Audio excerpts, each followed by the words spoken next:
Good morning, good afternoon. Guys, breakfast tayo ng banana. Bumili ako ng banana. Kumbaga sa ating banana saba.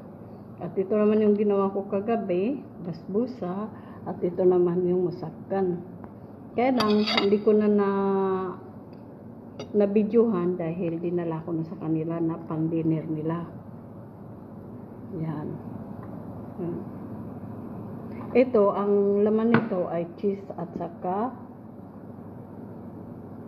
beef. Ito ang nilagay ko kagabi. Pero hindi ito cheese na mozzarella. Yung panglagay sa salad. At saka, cheese, ano ba yun?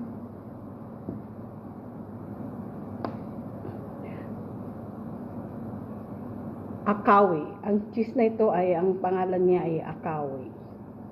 Yan. Ito naman yung basbusa. Sa lahat ng cake, ito ang pinaka-the best na cake na paborito ko. Basbusa. Coconut yan siya, guys. Ay, hindi ko na na-videoan dahil wala na ang oras. Kasi ito ang dinner nila. Ito naman yung panghimagas. Kaya nga ang dami kong ginagawa, ang dami kong niluluto.